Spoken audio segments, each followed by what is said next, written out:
16 अक्टूबर और 17 अक्टूबर का दिन कन्या राशि के लोगों के लिए कैसा रहेगा। जय माता दी दोस्तों, आप सभी का स्वागत है हमारे YouTube चैनल में। आज की इस वीडियो में मैं बात करूंगी इन 2 दिनों के तिथि, नक्षत्र, योग और आपकी दिनचर्या में जो जो चीजें होने वाली हैं, जो प्रभाव होने वाले हैं, उनके बारे में। तो देखिए, जो 16 अक्टूबर का दिन है, ये गुरुवार का दिन है और कृष्ण पक्ष की 10वीं तिथि सुबह 10:30 बजे तक है। उसके बाद एकादशी तिथि प्रारंभ होगी। चंद्रमा कर्क राशि में दोपहर तक है, उसके बाद सिंह राशि में आ जाएंगे। और योग की अगर हम बात करें तो शुभ नाम का इस दिन योग बना हुआ है, शुक्ल नाम का योग इस दिन बना हुआ है। इसके अलावा जो 17 अक्टूबर का दिन है, शुक्रवार का दिन, ये कृष्ण पक्ष की एकादशी तिथि है, जो कि कार्तिक मास की रमा एकादशी है। चंद्रमा सिंह राशि में, मघा नक्षत्र में, और इस दिन सूर्य का भी राशि परिवर्तन है। अभी तक सूर्य आपकी राशि में थे शुक्र के साथ, लेकिन आज सूर्य चले जाएंगे तुला राशि में, जो सूर्य की नीच की राशि होती है।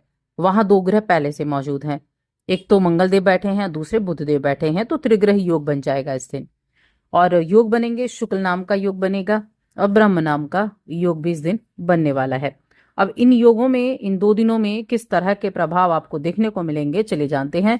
आगे बढ़ने से पहले छोटा सा निवेदन है, चैनल पर पहली बार आए हैं, अभी तक चैनल को सब्सक्राइब नहीं किया है तो जरूर कर लें। सबसे पहले मैं 16 अक्टूबर की बात करूंगी और आपकी हेल्थ की बात करूंगी।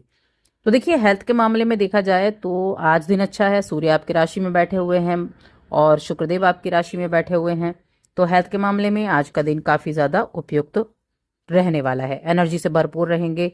आपके जो भी कार्य क्षेत्र में किसी भी तरह का तनाव चल रहा था, कोई अनबन चल रही थी, घर परिवार में कोई तनाव चल रहा था, तो उन सभी तनावों को दूर कर पाएंगे।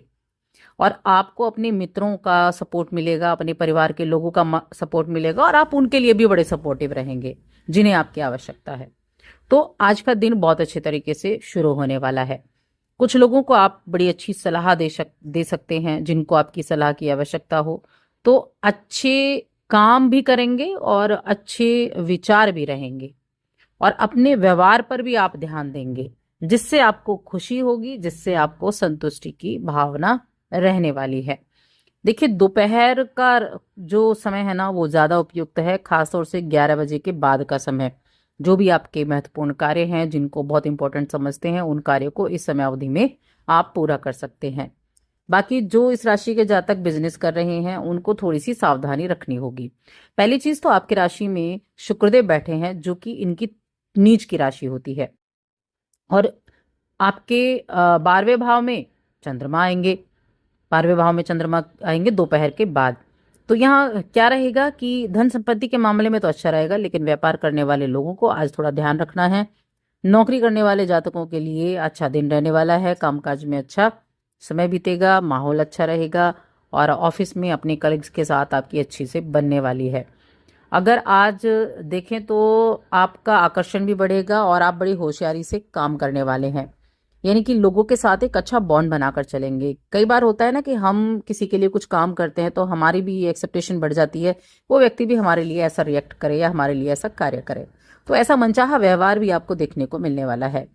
कारोबारियों को मैं बस यही कहना चाहूंगी कि जो बिजनेस कर रहे हैं ना, उनको अपनी ज्यादातर चीजें, अपने बिजनेस से जुड़ी हुई चीजें बहुत ज्यादा शेयर नहीं करनी चाहिए किसी के साथ भी।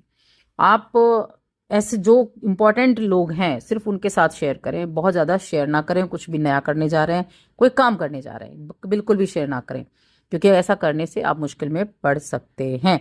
लेकिन नए विचार आपके, आपके नए आइडियाज़, इन पर आप काम कर पाएंगे, इन पर आप अमल कर पाएंगे, या फिर आप कोई रणनीति बनाने वाले हैं इन पर काम करने के लिए। वैवाहिक जीवन हो गया, प्रेम जीवन हो गया, पारिवारिक जीवन हो गया, इन तीनों मामलों में पारिवारिक जीवन सबसे अच्छा है। और अगर आप हर किसी को देखकर आपके मन में प्रेम की फुहारें उठती हैं, तो अपनी आदत को बदल डालिए जितना जल्दी हो सके, वरना वहां आपको अच्छी खासी दिक्कत देखने को मिलने वाली है। प्रेम जीवन के वैवाहिक जीवन के मामले में मैं कहूंगी कि देखिए, अगर आप मैरिड हैं तो जरूरी नहीं एक ही छत के नीचे आप रहते हैं तो सारा वक्त एक साथ बिताना ही वैवाहिक जीवन है। एक दूसरे के साथ अपनी बातों को शेयर कीजिए, एक दूसरे की जो अच्छी बुरी बातें हैं उन सभी बातों को जानिए, और एक दूसरे के महत्व को समझिए, सबसे बड़ी चीज है। तब ये है कि हाँ आपका रिश्ता अच्छा चल रहा है। वहीं आपको कुछ नई टेक्निक्स को सीखने के लिए भी ये समय बहुत उपयुक्त है।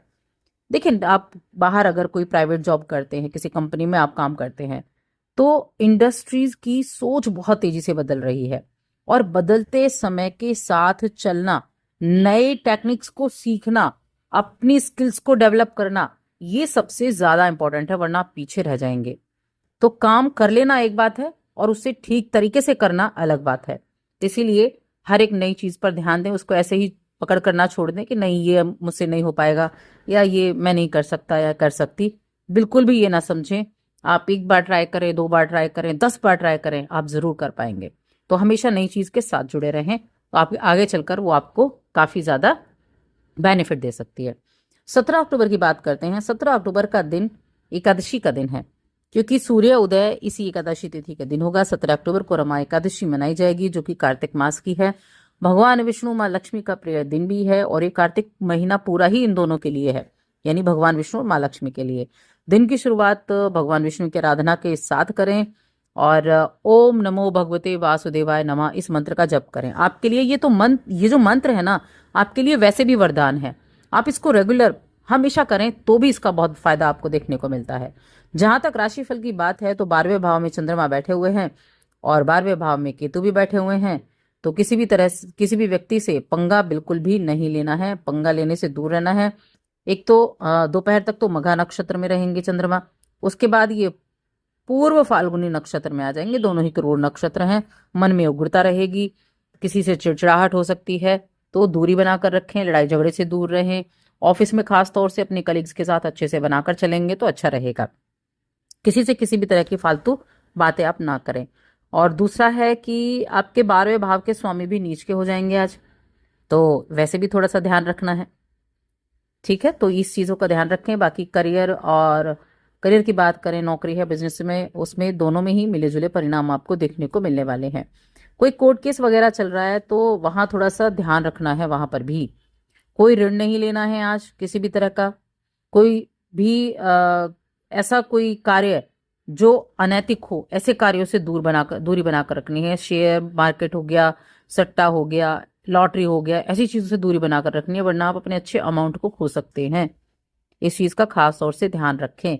जो काम आप कर रहे हैं उस पर पूरी तरीके से अमल करना है, उस पर फोकस करना है, बेकार की चीजों से दूर रहना है, ये आपको ध्यान रखना है। छोटे भाई बहनों के साथ अच्छे से मेल मिलाप कर चलें। अपने व्यवहार पर आप ध्यान दें, क्योंकि एक तो आपके तीसरे भाव का स्वामी नीच है, एक आपके जो 12वें भाव का स्वामी है, दूसरे भाव का स्वामी आपका नीच है और 12वें भाव का स्वामी भी नीच हो गया है।